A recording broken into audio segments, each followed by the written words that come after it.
Welcome, ladies and gentlemen. This is the Intellectual Gentleman's Podcast. This is a brand new season. It's after at least a 2-year hiatus. There's been quite a few challenges that everybody goes through in their life, and I'm no exception. So I had to take a lot of the things I ingested in some of the podcasting that I've done in the past and do some integration work with that. And it served me well. So I'm back. I'm hoping that you will continue to join me, or if you're a first-time listener, welcome. This season, we're going to focus a lot on self-care, a lot of spirituality. We've touched a lot on these topics in the past, but I kind of want to dive in deeper. That's where I've been in my life. So some of the guests you'll have on upcoming episodes will be discussing pretty heavily in those realms. Got a new studio here. Built it out with a lot of intention and put a lot of good vibes in this place. Been a lot that's happened in here over the years, and I wanted to reformulate things a little bit. So there has been a lot of editing in my previous podcasts, and I wanted to go in with a lot more vulnerability this time and authenticity. So I hope you can appreciate that. That's why I'm doing video. So no mid-episode editing or anything like that. So you'll see an intro from me, and then you'll see the actual podcast. So I had some technical challenges on this first episode with the video, so apologies. So the first 20 minutes of the interview, you'll see some video if you're watching this on YouTube, and then I'll have a slideshow after that. Next time I have things a little bit tweaked. I've already dealt with a lot of those challenges, so I appreciate you bearing with me. What else we got here? I want to keep this short. If you guys like what I'm putting out here, you can check out the website, intellectualgentlemansclub.com. You can find a page on Facebook.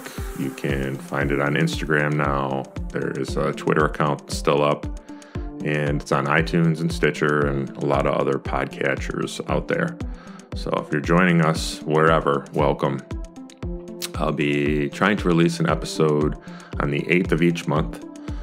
It's been a goal of mine for quite some time, so I'm hoping to get that all done and hit those marks. So this episode should be releasing on November 8th.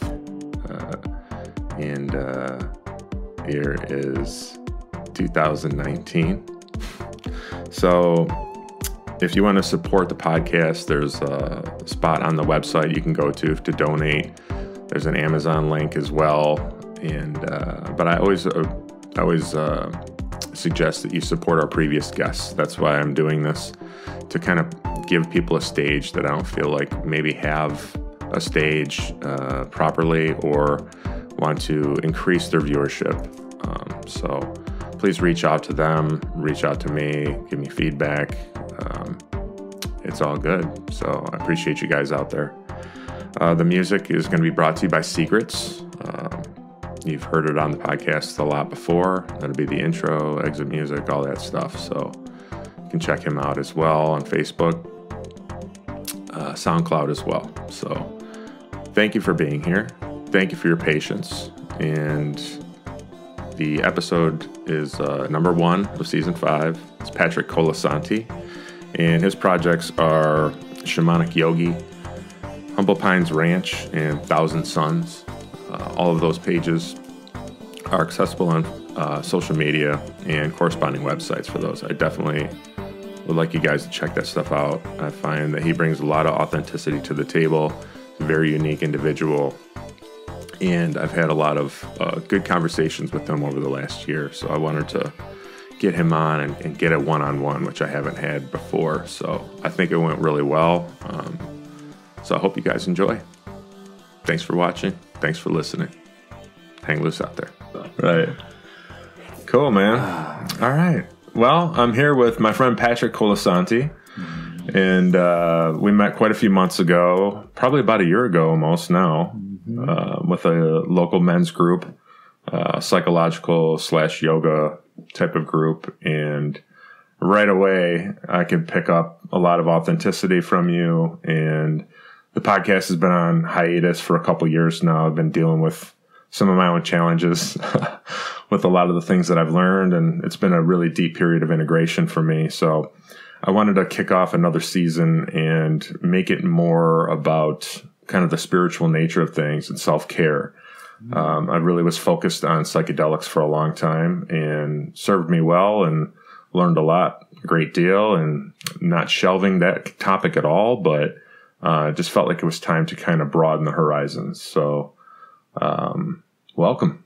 Thanks for being on the Intellectual Gentlemen's Club. Thank you for having me. I'm honored and blessed and, grateful. So awesome.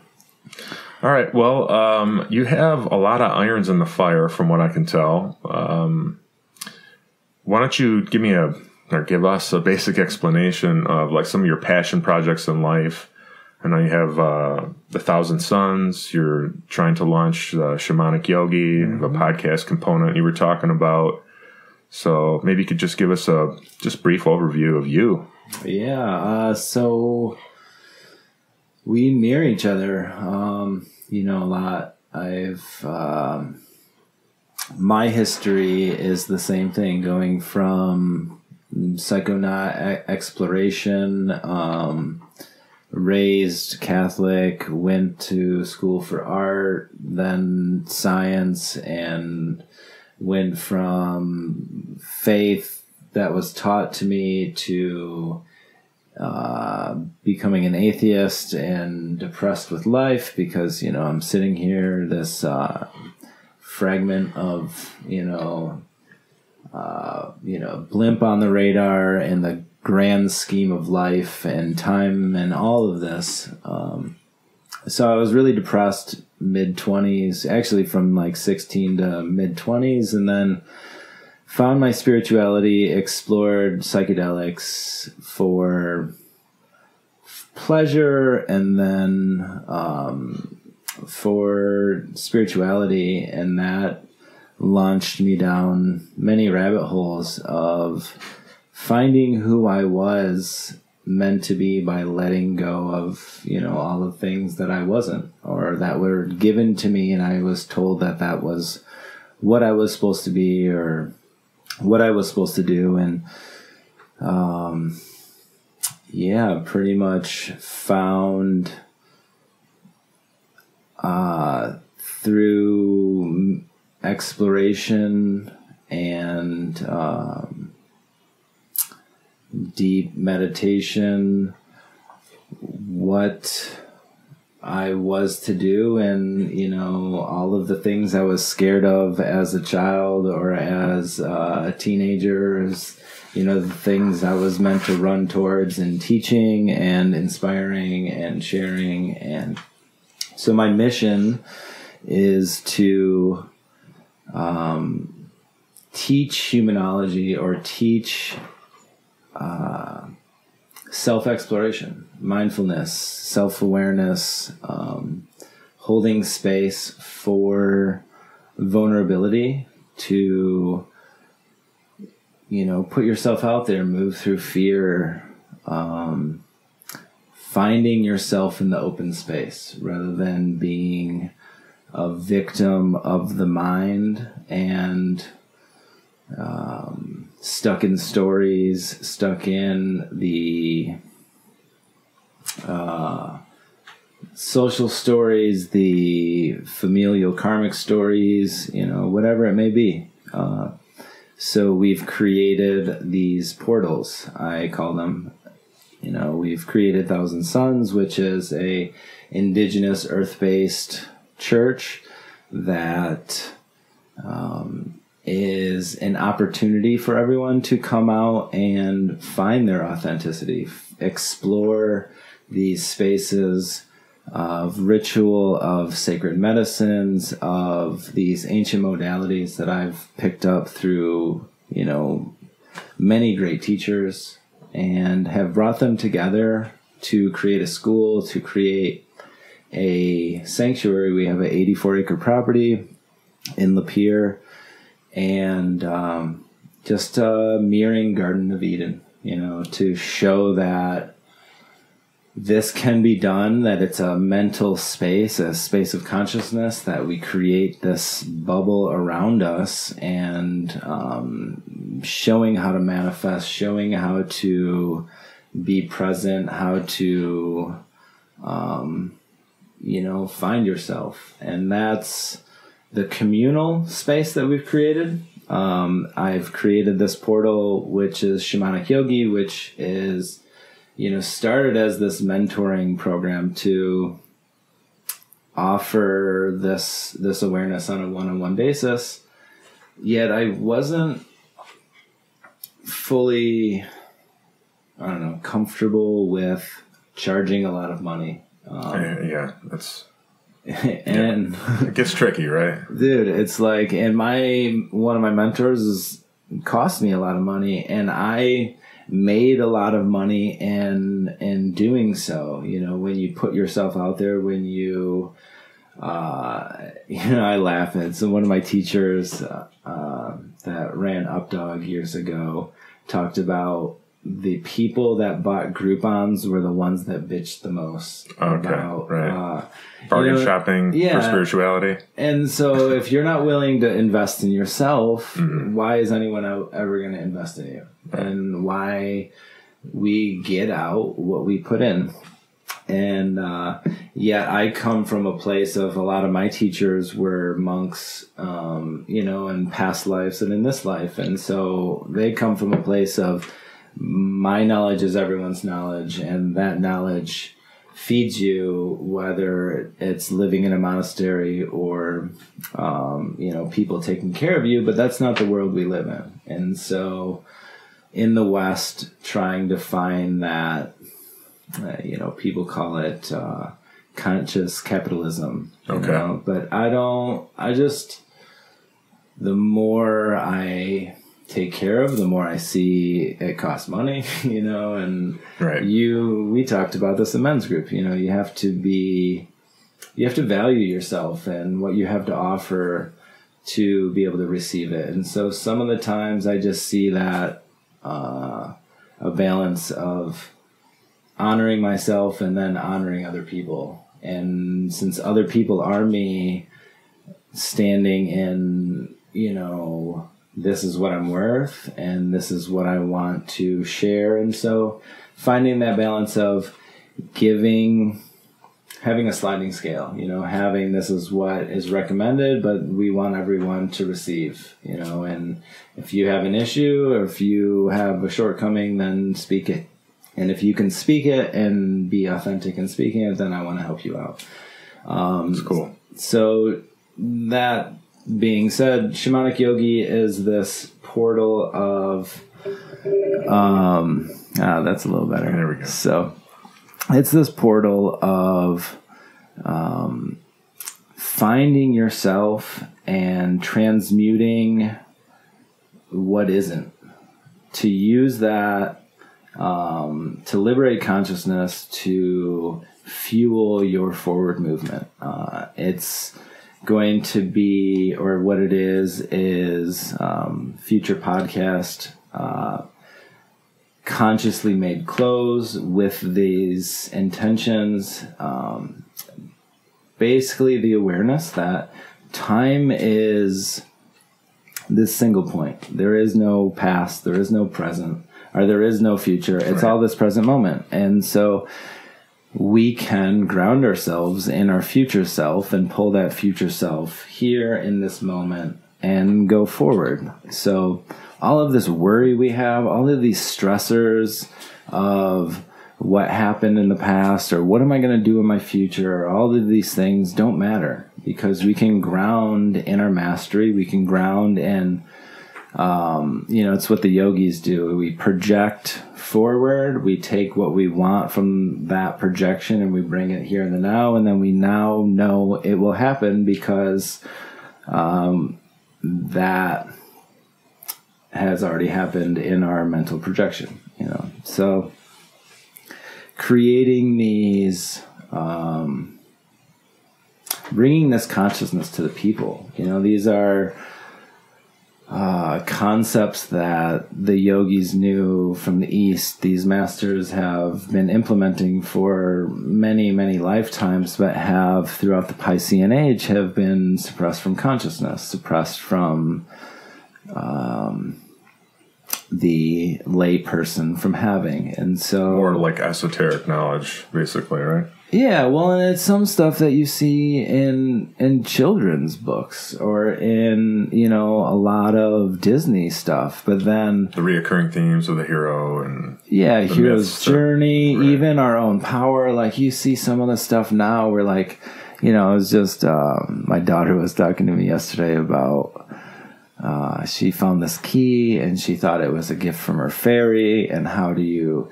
I was like, I think it's a key to your fairy's heart, and how do you connect with it, and blah, blah, blah. And she was talking about dream fasting and like going in meditation and going through her mind's eye to connect with this entity. And it's just like that stuff, this awareness that, you are an avatar. You can adjust all of your attribute points. You can adjust, turn your anxiety down. You can turn it up to feel it even more.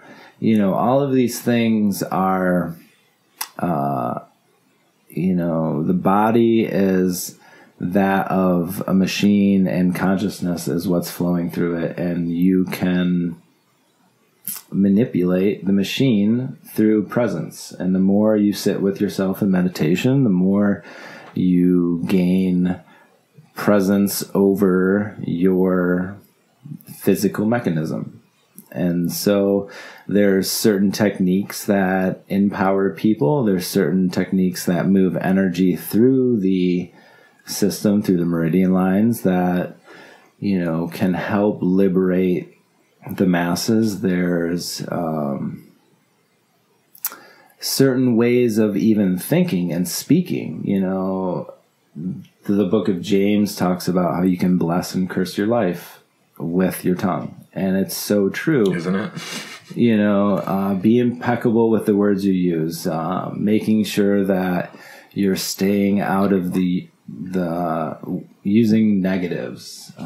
There's just certain lifestyle hacks. There's certain ways of communicating and thinking and being that the Kundalini yogis called it humanology, and that's pretty much the footprint of what we're offering, is how to be conscious, a conscious human being, in the awareness that there is no separation between your fellow man, the earth, the air, the ether. All of it is you. All of time and space is happening right now, and you can connect to it all and navigate through it. And this awareness that there is no wrong way, that all paths lead to enlightenment. And so just offering the people the space to breathe, to fumble, to make a mistake, because there is no mistakes. There is no wrong way. And this really deep awareness of stepping out of duality into totality. Every path is the right path if that's the path that you're on. And so, me and Justin talk about the stick for all of our workshops and retreats. It's like, you get hit if you're doing something wrong, because the joke is you can't do anything wrong, So all of it I've found in my 36 years of exploration of consciousness is it's just about being authentic, to be heart-centered, to come forward with integrity, and that's what matters. Let's talk about integrity for a minute. And I think authenticity kind of couples with that. And to me, you strike myself as a very authentic person. For those of you who are watching on YouTube, you can see, but those of you listening in podcast land, Patrick is dressed rather odd for the masses, I guess you would say. If you're familiar with like kundalini attire, that's how I would kind of describe you if I had to, put you in a box or something like that. Yeah, free flowing, open energy. Right. So when did you start to, I guess, incorporate that more in your life? Like, I imagine you said you grew up Catholic, and we had a similar like line of our path. When did you start to kind of like break free of the kind of chains that most people are afraid to do that on? I'm interested in that. I was running from the masses from day one. Yeah. I was Black sheep. Yeah, black sheep. Whatever was normal, I was wearing the opposite. Okay. Or whatever moved me. But at that time, I was put in the box of you have to have your hair a certain way, you have to wear these clothes, and then went to Catholic school and uniform and all that jazz. And so, you feel like there was a great amount of suppression in your early life? Totally. There was so much suppression that it took me most of my 20s to find out who I was. I'm a seventh chakra incarnation in Kriasat astrology. So there's certain archetypes that we incarnate in, and then there's certain chakral expressions overlaying those archetypes. And so the seventh is this, chameleon energy. And so I can jump in a group, I can jump in a crowd, and if I hang out with them, dress like them, and it's authentic. It looks authentic. Kind of like a cultural currency kind of thing. Yeah, and so all through high school, I was a jock, but I was in every art class. I was on student council for a few years. I could fit in with any group and have a good time and look authentic doing it. So, did you feel authentic while you were doing it, or did you feel like you were molding yourself to a certain ideal? It felt authentic, and just like my tattoos on my body, throughout the years, they all paint a story. Sure. There've been many. I've wore many hats to likewise see what wasn't me, but it was an expression of energy at that time that was moving through me, and it was authentic, to say what's not is it was what felt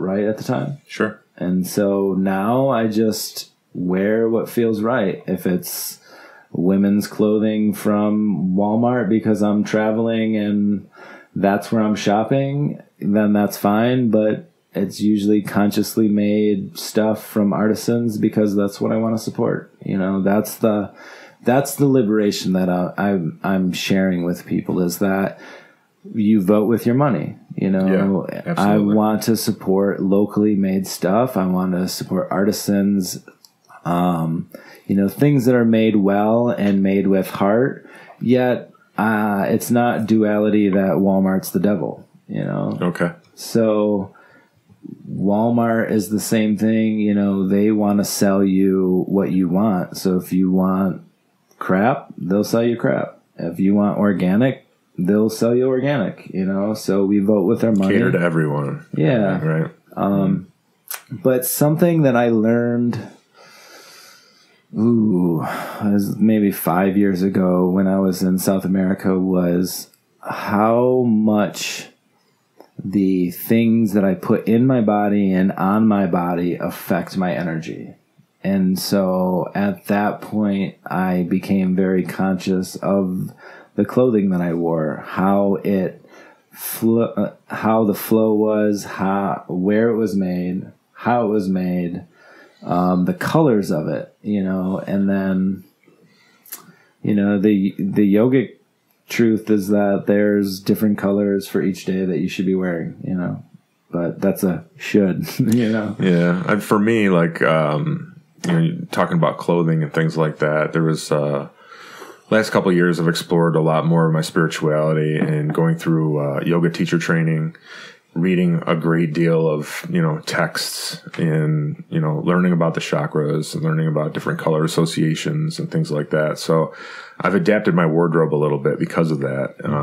So I'm conscious of like the color beads that I wear. I'm conscious of the color shirt that I wear. Usually I'm a blue jean guy, but anything on top there's some thought that goes into it. It's not like a great deal of thought. But certainly if it's something that I'm feeling like I need to work on or somewhere I need to direct my attention for the day, it's like this healthy reminder for me, like more of just a guidepost, I guess, for me to kind of just, glance down through the day. I wore white today just because I want to feel like pure. I want to feel kind of, elated. And that's kind of how I've felt all day. Like I've been excited about recording. I'm excited about starting this over and just kind of being with the present moment. I've been on like this boon lately. And so I can definitely appreciate that. Yeah. And I like how you said it too, because at first you talked about thinking, but then you said, feel. And so that is the biggest thing, is to really get out of the head, right, and get into the body. And working with one of my mentors, this awareness that it's really hard to be in the body, especially in our in our society. I find it to be, for sure. It hurts because there's certain stories that come up with certain energy. It's difficult. So people don't even know what feels right for them because they're too scared to even feel. And so really offering people the space to feel, to know. And once you start doing it, you start to realize how easy it is to eat and drink and do things because you no longer have to think about it. I had this experience with cannabis a few months ago because I used to give my power away when I would smoke, and I would get really in the head and my intuition would go to shit because I was too in my head, and then I couldn't make decisions. So then the pendulum wouldn't work because I wouldn't be balanced and all of these things. And I got this download after being sober for a long time and smoking. And it was like, whenever you question, just take a breath, ground, and just do, because you already know, you're just doubting yourself by asking the question. So get out of the head, drop in the body, tune into the heart and feel. And whatever feels right at the time is what's right, You've mentioned quite a few mentors already, like lessons you've learned and things like that. What kind of trainings or programs or workshops? I mean, what do you hold closest to your heart as far as like some of your knowledge you've gained, or wisdom would probably be a better word? What's your go-to? I really love Guru Singh. It's a kundalini. Yeah, he's a kundalini third generation yogi from California. Just really tunes into how we speak, not so much the etymology of words, but the energy behind the word. And so you start to become conscious of how each organ is communicating to the greater system, how emotion is felt in the body. So he's been amazing to me. Really, I really love the time we're in right now, this Aquarian shift, because information is everywhere. Everything's inside you. You just have to get out of your own way to receive it. Yogi Bhajan talked about how he didn't read books. He would just put the book under his bed, or under his pillow. And when we're so tuned into it, nothing's ever new because we are everything, and time is the single point.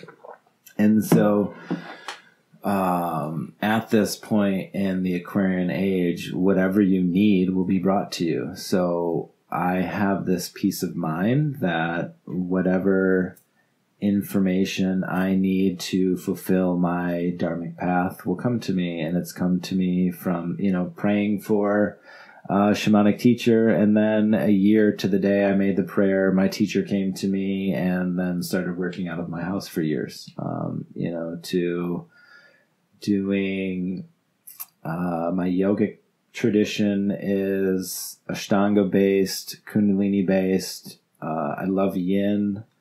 My meditation styles have been across the board.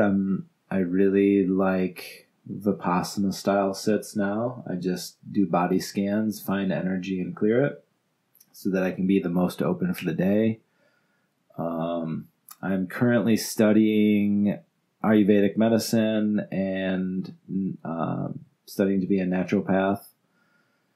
And how about some of your energy work? I know that, like, you, Nikhil, you've got something going on where I've had some Reiki training. So great, dude. I can't really wrap my head around what you guys are doing, and I see what's happening, but and it's in here. I just can't. But that's the thing. It's not there. It's in here. That's the thing. It's working with Nick Hill has been the culmination of this life path. That and a lot of my shamanic work, working with plant medicines, not so much psychedelic plant medicines, but really tuning into the energetic bodies of these plants and doing a lot of dream work and like dream journaling or dieting plants where you abstain from basically you're eating as bland as possible to take as many stimulants out of the body, and you limit external stimulation, and basically make a contract with the spirit of the plant, and then that plant will come to you in your dreams and teach you its teachings. And so that was kind of my beginning to energy work, to actually see that. What kind of, when you say plants, what kind of plant medicine are you talking about? Dude, you can diet the yarrow outside. You can diet, I dieted ahusache, which is, brings good luck, brings, prosperity, clears out entity attachments. I dieted Pinon Colorado. That was really good. That one shows you your future. And so now I have this ability to see into my future in my dreams. I'll have these premonitions that will come true, and everyone has come true every time. So they're just the way I look at it is we have these, we have this computer in front of us, and you're throughout your life, this computer has these parental blocks. And the more meditation you do, the more you learn, the more you remove these blocks, the more consciousness can come through. And when we diet, we're basically taking the consciousness of these other animals or plants or elements. You can diet air, you can diet, crystal, all of these things. You're taking these consciousness and uploading it into your the mainframe. Computer. Yeah, and so the way it works is you ingest these things, they work on you on an energetic level, they root down into your root chakra, and then over the course of the diet, they grow through your nervous system. And so it's just as you would be installing, Photoshop, you wouldn't want to be playing, video games or something. You want your computer to be able to fully dedicate itself to the integration of the software. So how long are these diets you typically are 7, 14 days. There's a few weeks prep if you don't eat super clean, and then about a month post diet where you're very sensitive. You're not eating any salt, and so it really shows you how much your consciousness is like, nah, there is no separation, because you could touch someone and then feel them for days after, have nightmares from someone who's holding a lot of dense energy. And so then it really showed me how important it is to smudge, to take plant baths, to be conscious of the clothes I wear, the energies that are around me, making sure I'm being conscious of what I bring home to my family. Even like music you will listen to, or any kind of input stimulus, right? Yeah, as well. You know, I used to do a lot of ketamine, and that really showed me I was super sensitive to energy at the time. And so for a long time, I was very conscious of what I watched. And I wouldn't watch certain things because... Like horror movies, for example. Horror movies, right. yeah. I can't do it anymore. But then I was like, I put myself in a box, and it was like, what am I scared of? That everything's a mirror of myself. So if I'm not able to see it, I'm not able to see something in myself, you know? And so it really shifted how I look at things. You know, I don't drink alcohol, but I will. You know, I don't eat meat, but I will. You know, there's, yeah. Right now, it's October 2019. And for the last few years, I've been hearing Joe Rogan talk about Sober October. And so this year I thought I'd give it a shot. And today is the 22nd of October. So about 3 weeks in, and feeling really good, surprisingly good. And I think we were messaging back and forth a little bit about this, but I feel like I've been overusing cannabis for quite some time now. I was growing for a while, and then I had this like supply that was like never exhausted. And so, you know, it's something that's always been dear to me. It's something that cracked open my shell. Like it showed me a lot of my conditioning, and I was able to alleviate a lot of that and kind of move past a lot of things. But it also became a point where I was too reliant on it. I was, you know, it's a strong medicine, and I don't think people give it the credit that it's due for. And especially when it's a constant drip, you know, if you have an IV drip of cannabis all day, you're not really appreciating. Socially, we've gotten conditioned to just use it without being aware of the energetics. Yeah, without a ritual behind it. It's not sacred. Well, container. we have ritual. They're just unconscious ritual, right? You know, and that's, I really like Shaman Durek that talks about the power of ritual. You know, these things are super sacred, and they don't have to be from our ancestors. They don't have to be, you know, they can be your own thing. And as long as they're authentic, they're super powerful. Yet they can be powerful against us, you know? Sure. So, and that's kind of where I'm getting at. Like, totally. It kind of, I mean, there's been a lot that's been going on this month in my mind, like alleviating a lot of concerns and everything. But one thing I was really concerned with, and my family was concerned with, quite frankly, was I was talking about this in men's group, that the impending storm of becoming sober. And I found myself, I don't know if it was something after like all the Reiki attunement I was going through and the yoga training, and now I'm teaching. So I felt like my mind or my body was trying to right itself with shadow somehow. And I found myself drinking like a couple beers a day at least. And I don't like the feeling of being drunk anymore, but it was like something to kind of balance me off, like, especially after work, to like bring me down.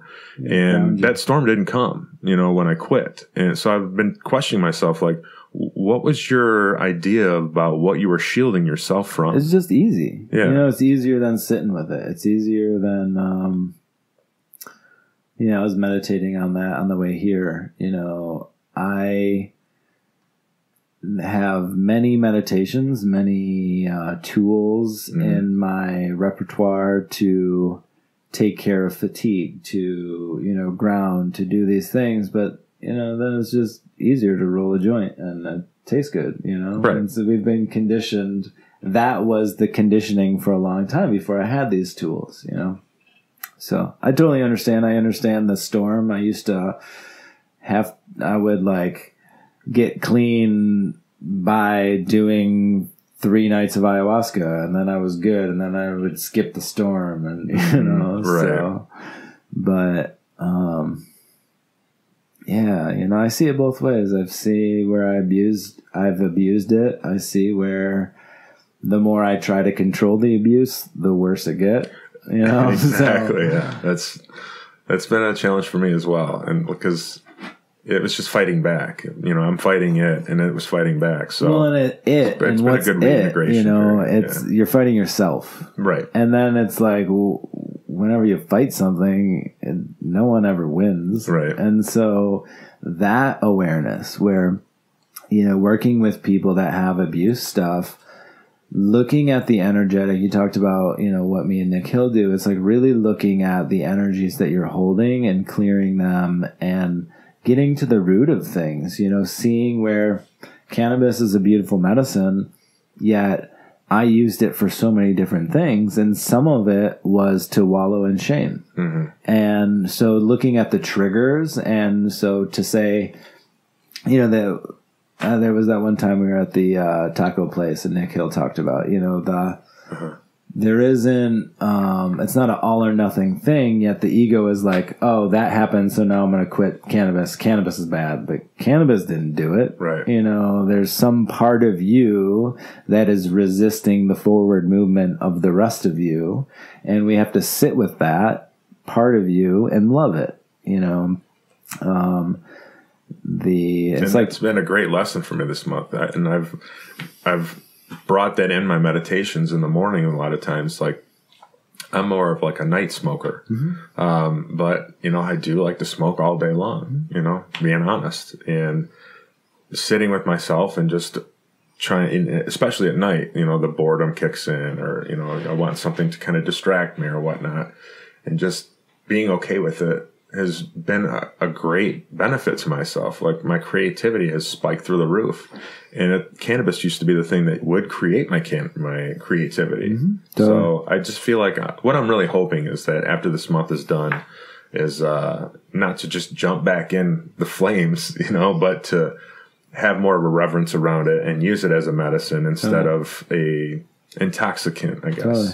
You mean you're not going to figure out what you didn't smoke for the last month and then smoke that in the first 3 days just to make up one of those situations? I'm going to try and go about this a different way. You know, my past has taught me a couple things where, you know, you learn as you go. And, you know, I've smoked cannabis for a long time. It's probably been, you know, I did in high school, and then I quit for a while. And then probably about, 18 years ago, I started using, and it's been pretty consistent since. And like I said, it's really helped me grow. I have a friend that used to grow with me, and he put it great. He said, I feel like I had to grow weed to grow as a person. Totally. And then I feel like I had to stop growing to grow as a person. And then I feel like that's exactly where I'm at right now. So yeah, thanks, John. I appreciate that advice. I've quit many times, or quit's not the right. I've taken breaks, sabbaticals. Sabbatical, that's a good every time I take a sabbatical, it shows me when I go back what parts of me that I like when I use, and what parts of me that I need more work on, because, I'll get to that in a second, and then what parts of me that I'm like, no, I don't want to sign back on that, like I'm going to let that one go away. And, cannabis is a medicine that puts a magnifying lens on, all of you. And so if you're in high vibration, if you're in your power, it's going to help magnify that. If you're in your pain body and victim stuff, it will help you wallow in that, or it will help you, it will show you what you need to work on. And so it's a great tool to do deep work, but it can also be an anchor. And keep you on the surface. Yeah. Or you can anchor yourself into your stuff. Right. And so it takes discipline and drive and focus, like any righteous path, to stay in the work. But there's nothing wrong with sitting on the couch and taking a break, Sure. finding that balance. Today, my medicine card was the porcupine, and finding balance between work and play. You know, I used to be so stuck in the story of needing to produce, needing to perform, needing to move forward, that I didn't make time for play. So I would smoke a lot during work because it would get me through all of the work. And it was fun while you did it. And then I got to have fun while I was doing it. But then it just stretched out these experiences. And then I found these patterns of creating more work without return, because there was a part of me that really liked to work. Mm-hmm. You know, that was the story. And so, everyone is different. It's not a blatant thing like, you know, everyone should be vegan, everyone should eat meat, everyone should smoke, no one should smoke. It's such a, you know, everything's... We're all so very different. Dude, we're all same but different. There's that Indian saying, you know, we're all one, yet we're all different expressions with different stories, different paths, and different projections. And so everyone is so complex, and every situation is so complex. When we get out of the ego and feel and allow, it allows so much more space for all of the negative perceived patterns to fall away, you know? Right. So, well, we've been talking about cannabis quite a bit, and we've touched on psychedelics a little bit. I feel like that we'd be kind of lacking in a conversation if we don't broach a couple other maybe heavier duty plant medicines. Would love that. So my entheogen of choice over the years has been psilocybin to really... It's my medicine. I love that. Kind of blast the doors off, for, you know, so to say. And I got into a point where I was definitely overusing that for a while, and had to come to a place where I righted myself. I got back right with the mushroom, and now I use it very infrequently and leave myself a lot of time for integration. What's been your experience with the mushroom? Ooh. I mean, that's a huge question. But that's one of the reasons why we started Thousand Suns. When you say we, who is we? We would be my partner, Kylie Myers. Originally started with my good brother, friend, Evan Katulik. But it's a compilation of conscious beings who are standing in the forefront for our rights to use sacred medicines consciously and legally and authentically, you know, without having to be in this dogmatic experience of this is the way that this tribe did it and this is how it's got to be. And if you don't do it that way, you're not doing it right. You know, it's all about integrity, having a projection of where you want to go without attachment to that place, you know. And so my story with the mushrooms has been a 10 plus year of cultivating, of use, of study, of, you know, deep work and a deep passion to share it with people. And so actually just yesterday we launched our website, thousandsuns.space. And we've created this portal for people to acquire medicine and use it consciously, teaching classes on how to, you know, create safe space, how to create altars, how to use them, how to stay safe, how to, you know, give gratitude and reverence to the spiritual realm so that, you know, you are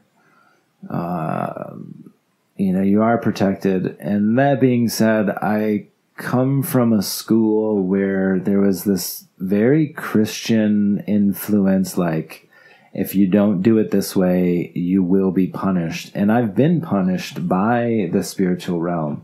But what I realized though is this awareness of the Hare Krishnas is that Krishna only gives you what you believe, or like that's only like the belief that you have is then manifested. So if you believe that if you do something wrong, you'll be punished, then you will be punished by doing something wrong, because that's the paradigm that you live in. And so by subscribing to these beliefs, I fell victim to the beliefs. And so dogma. Yes, I mean, exactly. It's not even. It doesn't even have to be a religious dogma. We can create our own dogma. Hugely, and that's the biggest thing around food. A little segue before we get back to the mushrooms is that this awareness. I watch people when they do it is like, oh, they eat this thing and they're like, oh, I'm poisoning myself with these nachos, or I eat that McDonald's and that Mountain Dew and blah, blah, blah. It's like, I know it's so bad for me. It's like, well, it's worse when you wallow in how bad it is. If you just appreciate what you have, give gratitude for what what you're receiving, it's not this like free ride to just reckless abandon. Yeah, but be grateful for everything, because everything is it. Everything's God, everything's love. It's all the same thing. And your mind will charge it energetically. Everything is energy. And so as energy moves through the body, it charges an emotional experience due to the past stories that we've acquired through our karmic experience in this life, our social inputs, our karmic familial inputs, our DNA that's been passed on through 14 generations they're now aware of, that you're feeling, and it's all about keeping you safe, keeping you in the tribe, keeping you in shelter, and all of these things. But there's certain neuroses and certain patternings that come from that. And, then all of our fears and anticipations are affecting our experience in the present moment. And so as this energy is moving through, all of these stories are happening through the limbic system and the hippocampus. That is affecting your experience in the present moment. And it's like the default mode. Yeah, and so like if the same experience could be felt differently by each person, in every moment, every experience, there's infinite possibilities. And so I could be feeling fear because that's my go-to feeling. You could be feeling joy or, anxiety or shame in the same situation, depending on your stories of the past. Sure. And so it ties in all of this work that mushrooms are so amazing. They do the same thing that yoga, meditation, chanting, long vowel sounds that vibrate our energy body. It vibrates the pons at the base of our spine, or at the base of the brainstem. And psilocybin works the 5-HT2A receptor in the hippocampus, hypothalamus, limbic system, in the gut, in the heart space. So it is a full body medicine. Yeah, we have three brains. So we have the head brain, the heart brain, and the gut brain. And the Messiah or the shaman is the one that connects all of them, lives through the heart, listens to its gut, and uses the brain to navigate the space. And this medicine is a hack given to us by ourself, creator, to access these spaces. And it's the same spaces that we can do or receive or enter through deep meditation, yet not everyone is meant to sit in a cave for, years or sit on the mat for hours, and that's what Kundalini is all about. It's the householder yoga, it's how to get in, how to get out, and how to stay in it, throughout your day without having to do a lot. That's the thing, is how to stay in it because, and I appreciated this in Ram Dass's book, The Be Here Now, like got me into him, is he used LSD after psilocybin to kind of, you know, keep using it in higher doses and higher doses. How do I stay here? You know, how do I keep this divine connection that soothes my soul so much, the medicine portion of it? Because once it's out of your body, you're left with just yourself again. So how do you use a tool in order to stay there? And that's when I really started to kind of put these things down a little bit and focus on how can I stay there? You know, the yoga has helped me a great deal. I've been meditating for, you know, steadily probably for about 17 years now. And it varies anywhere from 10 minutes to an hour, depending on my mood and what I got going on in life. Or, you know, let me even challenge the fact that it's happening all day. Right. You know, that's the higher awareness that they're all just tools. You know, we don't have to, you know, I used to subscribe to the dogma that if I didn't get up at 2:30 or 3 in the morning and do 2.5 hours of meditation and yoga, that I would be shit for the day. And then I would be shit for the day because I would be pissed at myself that I didn't do it. And then I watched, you know, these patterns of getting up that early, and then I'm being short with my family at 9 o'clock at night because I'm tired, you know, and I don't have the space to keep answering questions of my partner, you know. And so how is that serving me if I'm not being centered with my family? And so the same thing with psychedelics, the same thing with meditation, yoga. They're just tools to get you there. Like a jumpstart kind of thing. That's kind of how I think of them now. Well, and if you look at the fact that you're already there all the time, your just mind is getting in the way. Well, that's the thing. It's the disconnect that, you know, is the challenge of everybody trying to get around, right? Like more and more I'm understanding and feeling deeply that I am part of everything. You know, once you have a mystical union type of experience, it's this taste that, you know, it's, dude, I remember the first time. Yeah. And it's not something that that just like fades out. It's something that has stuck with me. And a number of different medicines have taught me different things of that union type of experience. So having that crack the shell, so to speak, and knowing what's possible, right? Or like even contemplating on the Buddha or contemplating on Christ, it's, you know what the possibility is. Like that's something to strive for. Where do you want to be? Where's your mindset want to be? And, you know, and that was part of the storm. Like I felt like, you know, using whatever to try and dull me down, like my anger, like that I've been so scared of my entire life, dulling that down. It doesn't need to be dulled down anymore just because of the work that I've done or in my life. Or even rephrasing that, like channeling that energy, because dulling it down makes it sound like you're unhappy with a part of you. And then there has been points where definitely that's been the case. Yeah, now we're having shame around expressing rage or anger or fear or frustration. And now we're suppressing emotion and then having shame around feeling an emotion.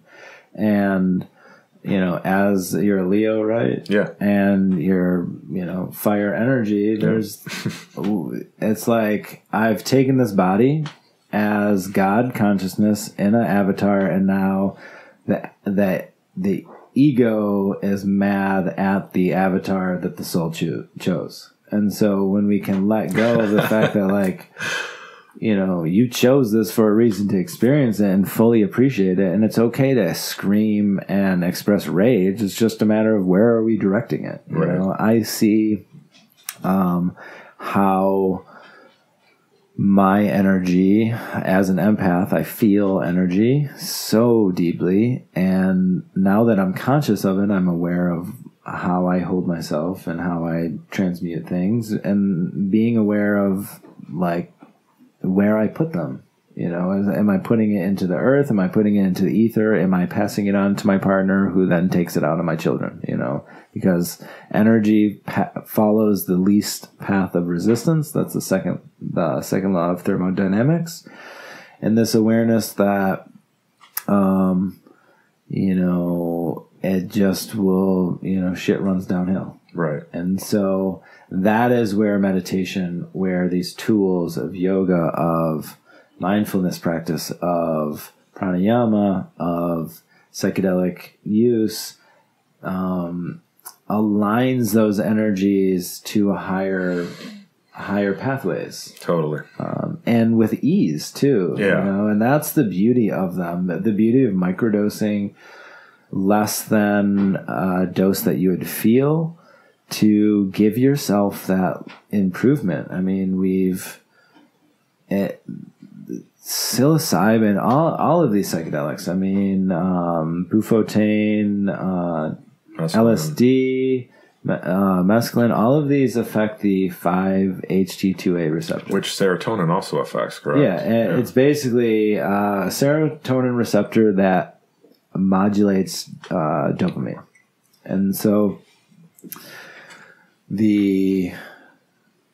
I'm a huge proponent for microdosing. I'm a huge proponent for yoga, meditation, all of these things, eating right, and really taking that higher awareness from Vipassana, of really just looking at cause and effect, the karma of what you do and what you put in your body and how it affects you, and being present with the effect so you can augment the cause. Look at what you're doing and what it's doing to the mind body, and augmenting that to make the best decisions for each day to, fulfill what you need to do. My daily job is I work pretty much in the electronics industry, and we work with things called modulators, and it takes one input, it changes it to something different, and then you output it what you want it to be. So I've always kind of thought about psychedelics and plant medicines in general as the great modulators of the consciousness realm. I know that, especially with set and setting, I've experimented with that enough to know that it is important. And, that's part of that whole modulation process. Hugely. I mean, the Mayan calendar, there's 13-day cycles that each day has a different energy on the psychedelic experience. So, there's so many variables. Huge things at play. The people in the room, everyone, it's group consciousness. Energy, the space. Everybody. Yeah, totally. So your consciousness at that moment, it's all, it's so beautiful because we have so much control, yet we have no control. Right. And it's just like having a blueprint, but then just trusting what goes on to be right and following the river. Yeah. So. Wanted to ask you a couple questions here.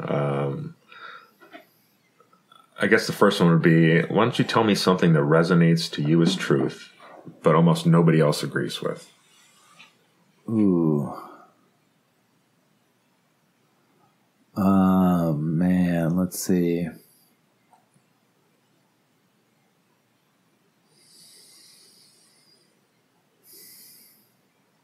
Probably kind of what we were talking about before, this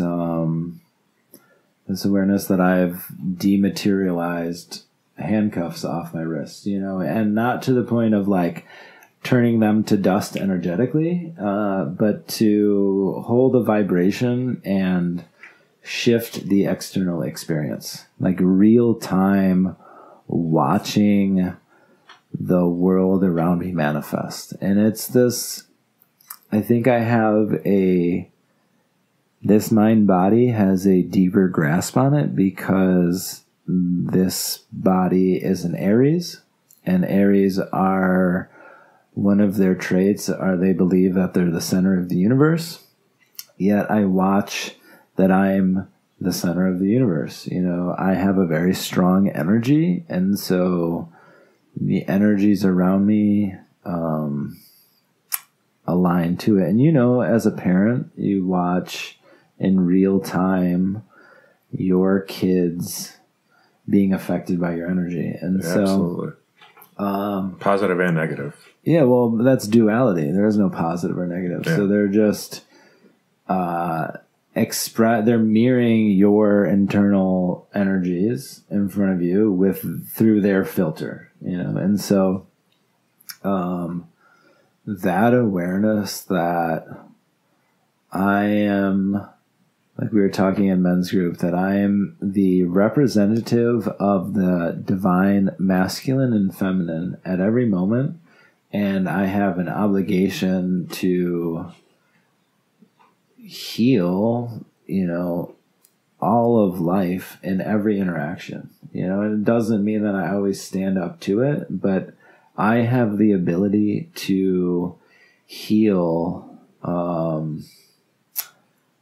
shift consciousness for other people. Like, so we talked about what me and Nick Hill do. I had this experience where me and Nick Hill were going in the body and feeling these energies that weren't mine. There was energies in front of me.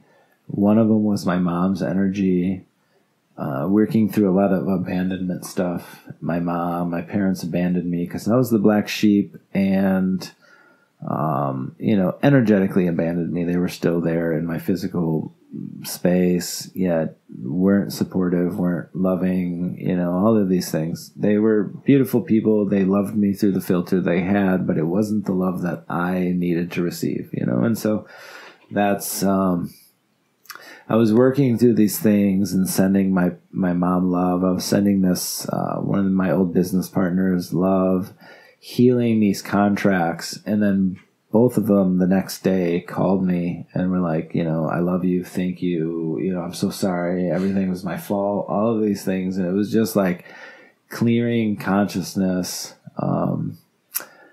That was huge. I had an experience where me and Nick Hill, after a ceremony, we were having dialogue in the living room, and I asked him a question about cracking his back, and the deeper awareness was that this mind body was asking his mind body what he did, because this mind body needed to compare what it was doing to someone that I have reverence for. And so it was like, I need to check in with you to see if what I'm doing was right. And it was like this subconscious judgment of what almost like a reverb. Like, I need to know if you crack your back like this to see if it's okay for me to crack my back like this. And it was like this awareness that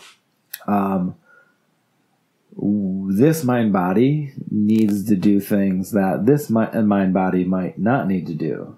To say, like, I used to be like, oh man, well, I can't smoke cannabis, but my friend can, why can't I? And it's like, well, everyone's at a different place at different times, and everyone has different needs.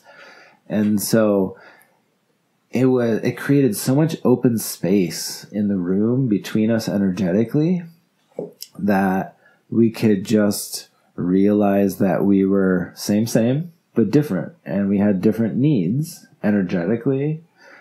And then this energy came into the room of our moms. And it was this jealousy energy that we felt. And this awareness that our familial mothers and the I don't want to say the divine feminine, but the feminine cultural energy around us was jealous that we were these two friends, brothers and mirrors, that no longer compared or judged ourselves from the other person. Now, where would you say that energy comes from? Is it just like your subconscious bringing it in? Well, that's the drawing it in? So we're not...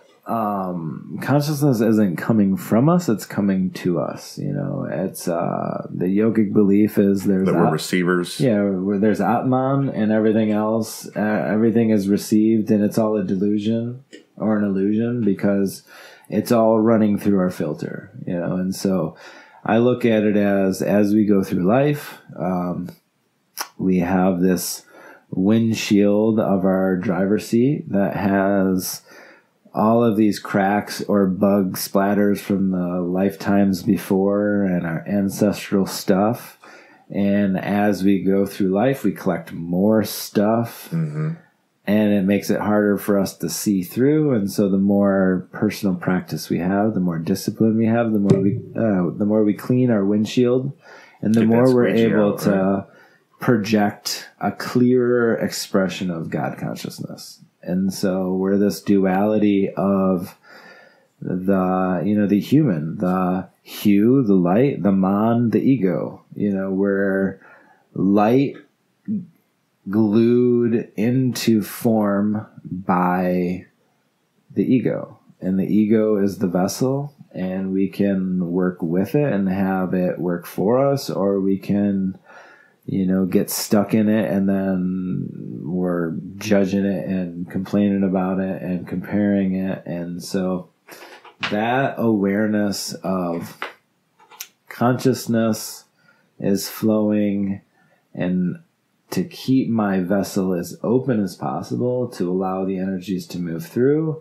And the more open I stay, the more focused I keep the mind, the more I have the ability to manifest. And, I'm aware that there's certain cycles and certain times for certain things.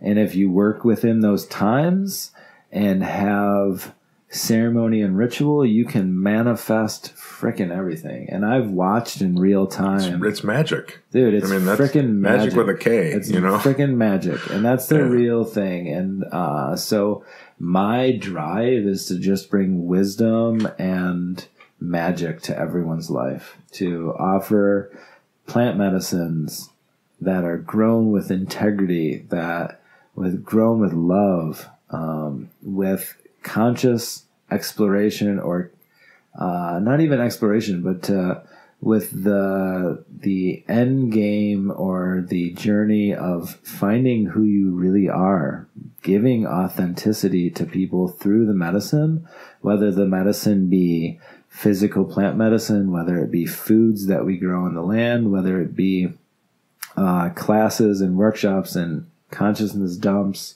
hands-on healing, energy work. I just am offering people the space to sit in their body and feel what's right for them, And that's great, man. It's a beautiful thing, to experience it, to have this Garden of Eden and watch in real time. We were laughing. I was laughing with one of my buddies, Max, today.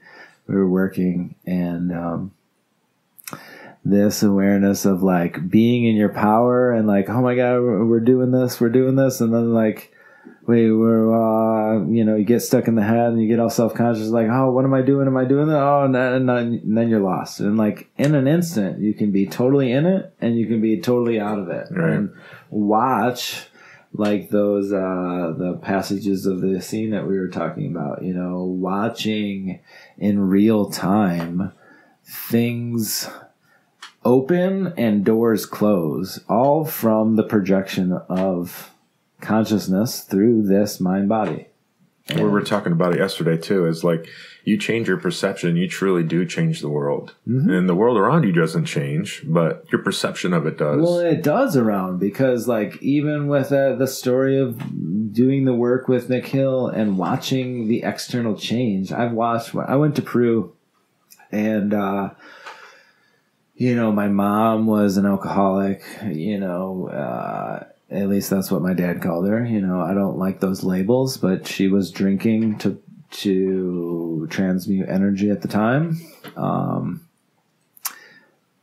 I was blamed that it was my fault. That as the black sheep, everything in my childhood, everything was my fault. All the blame was put on my shoulders, and me and my dad didn't have a strong relationship. And I had all of these ceremonies around like holding my mom, sending her love, being held by my mom. I had visions and dreams of one of my dreams on Pinon, Colorado, seeing my future was watching my father. He owns a construction company, a large structural concrete company, and we were building this high rise, and there was this like all these kids in the building, and the building came crashing down. And me and my dad had to leave the work trailer to go in and take the kids out. And we got the kids out, and the kids were fine. There was this big celebration. We rebuilt this building from the foundation up. Me and my dad were working the heavy equipment. And I woke up, and it was this awareness that the building that we had been building our whole lives came tumbling down. And the kids... it's making me emotional right now. The kids, our child energy that was in us, that was in this building, that was dysfunctional, came down, and the kids were safe. Couldn't be destroyed. We pulled the kids out, and we rebuilt this from the ground up. And when I came home, my mom wasn't drinking anymore. There was these patterns of like them trying to get me to fall back into old things, and I was able to hold space, and they shifted out of it. It was like we do this dance with people, and back to this awareness that everything's energy. You see it with children. If we live in duality, we look at positive or negative. Yeah, it's just polarity. Right. Polarity is much better. We have an electromagnetic field around us that. And we need so much energy input or pranic energy or so much love a day. And so these children will learn to receive love, energy, and as we perceive them to be either positive or negative, it's just energy. And so as we do this dance with them, we either give it to them when they have a temper tantrum and scream, and then they learn that that's the way that they can get it. And the energy body doesn't charge it as good or bad. It's just the ego that charges it good or bad. And so if we learn positive ways of engaging the world, we train the energy body to channel energy in those patterns or habits. And so really looking at the energy behind things, looking at certain patterns of why things are done unconsciously, and being able to shift out of that. And being present in the moment and feeling what feels right and changing the story and, all of those things to liberate consciousness.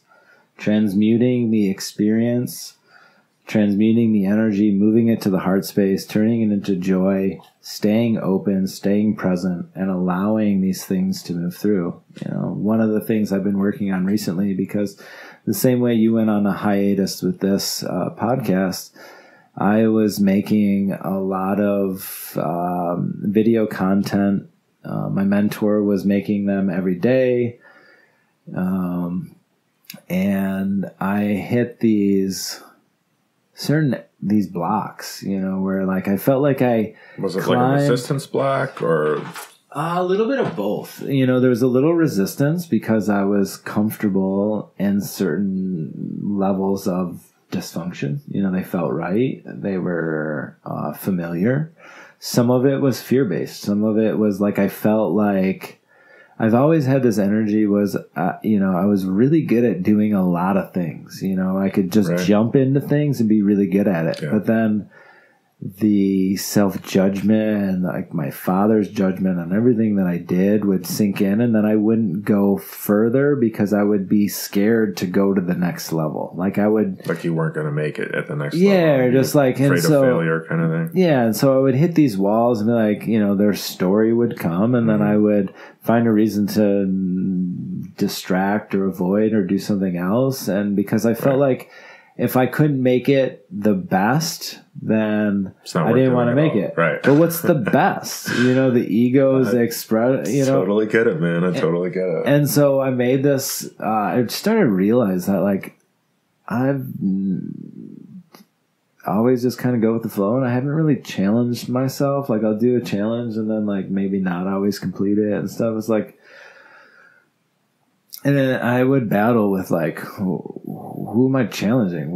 Who's challenging? Who's the I that's choosing to challenge? You know, and who's the I that says yes? And why did he say yes? And why do I have to even accept a challenge of like, what am I proving to who? You know, and all of these things. And so I've come to this place of like, I set this new challenge for myself to create content every day, I have this deep wisdom that flows much more fluidly when I'm practicing or channeling every day. Use it or lose it, right? Yeah, and so going past these walls of fear where, you know, I always had this awareness that like I knew I was able to tap into that God consciousness of like, I know what I'm capable of, but I'm also human. I'm also a man. And I have to get to that mastery, that open channel through experience. You know, the more we do, the more we open, the more we know, the more we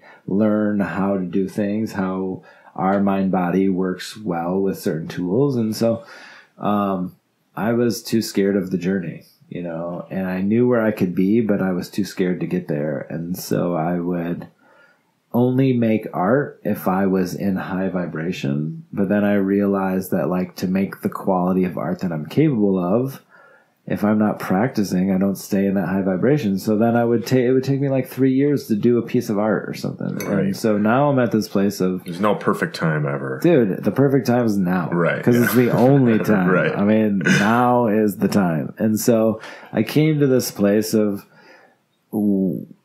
whatever the story is, there's a way through it. You know, every obstacle has a ramp, a jump, a door. The key is in your hand. It's in your heart. You have it all the time. So just take a breath and go forward, you know? And if you can't go forward, you tune into the energies of the butterfly or the rabbit and realize that you have the legs or the wings to get you to where you want to be. Even if you jump 5 feet back, you can jump 10 feet forward. And so we're never, it's like riding a bike, you know. Guru Singh talks about there is nothing ever new because everything is at this moment. And so, you know, we're just waking up or remembering what we already know.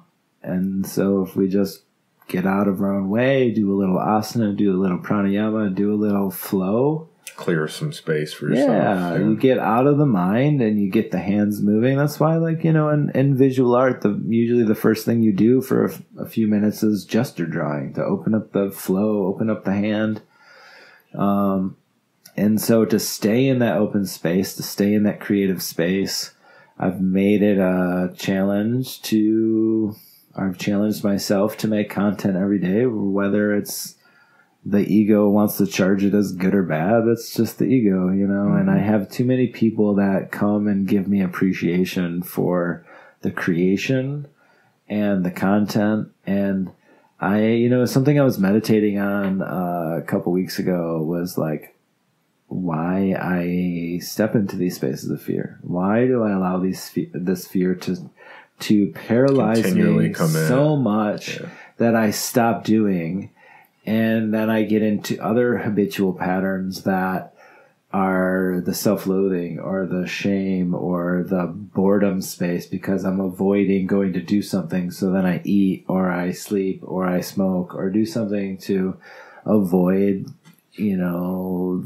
the drive of creating. And there's just this awareness of like, my body really likes the feeling of this, of sharing, of teaching, of healing. Yeah. Yet the body doesn't like the anxiety of coming into it, you know? Yeah.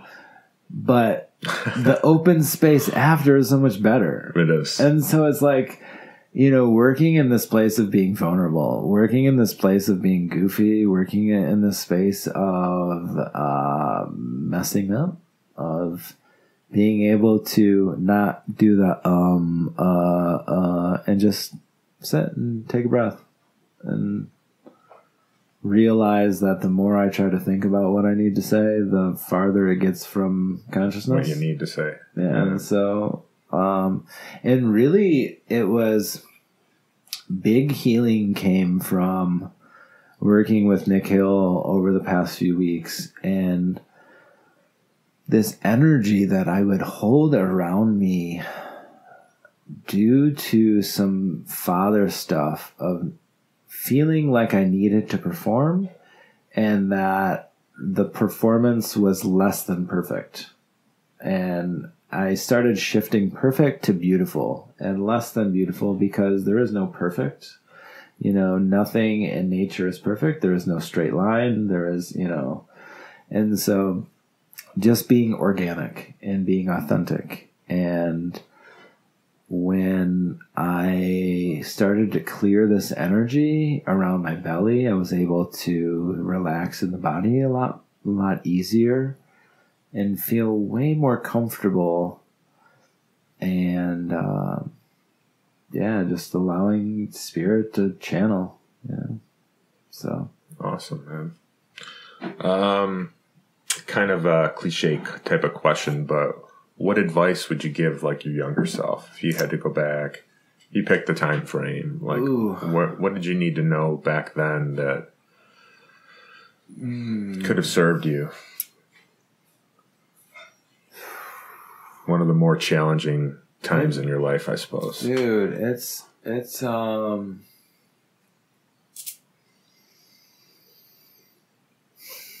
hard. I'm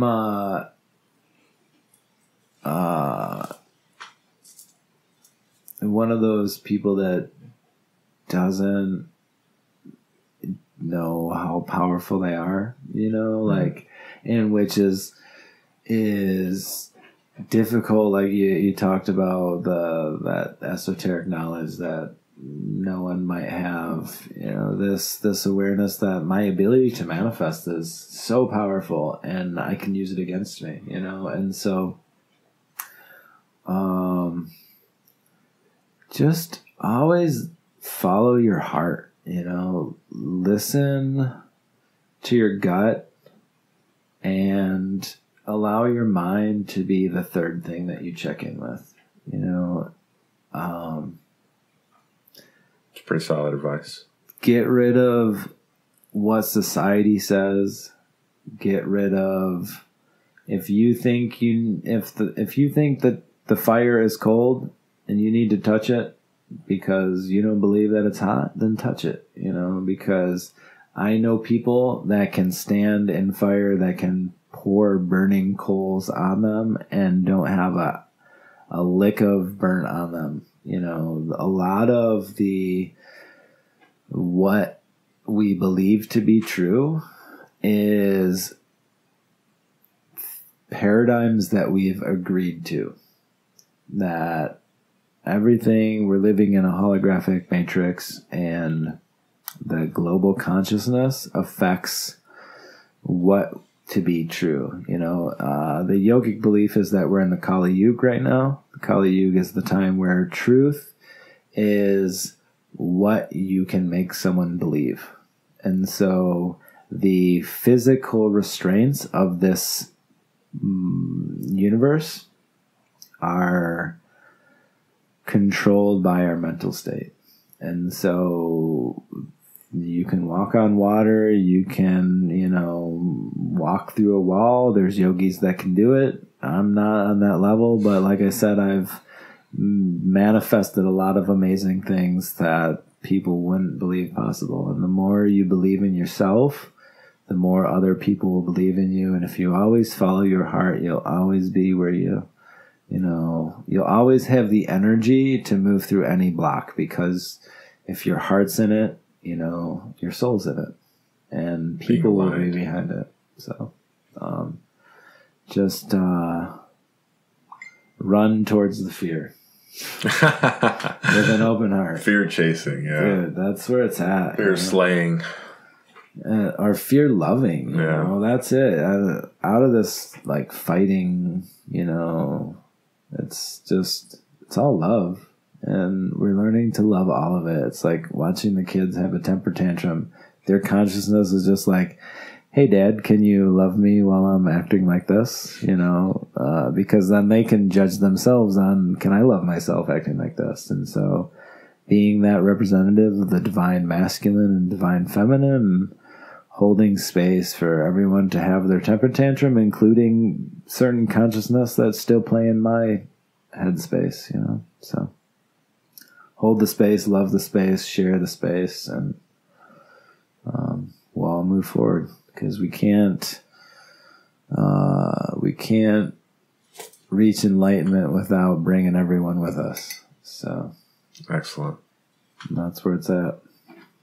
Well, thanks, Patrick. I think it's kind of we could talk all day, man. I'm open to it. I got nowhere to be. So the more we do it, the more it opens up the flow. Yeah. So. Well, thanks for being here, man. Deep gratitude for the conversation and the wisdom. I hope everybody out there in the interwebs has enjoyed. Great luck with, or good luck to everything that you got going on, and your projects that you want to launch. Mm-hmm. Where can people find you? How can they get involved? Facebook, Instagram, Shamanic Yogi, website shamanicyogi.net. Church site is Thousand Suns with a U .space. If you sign up with the promo code IGC50, you get 50% off, or actually $50 memberships for all the people that use that promo code to support this podcast. Awesome. To share in the connection and the ability to share consciousness, share medicine, share truth, and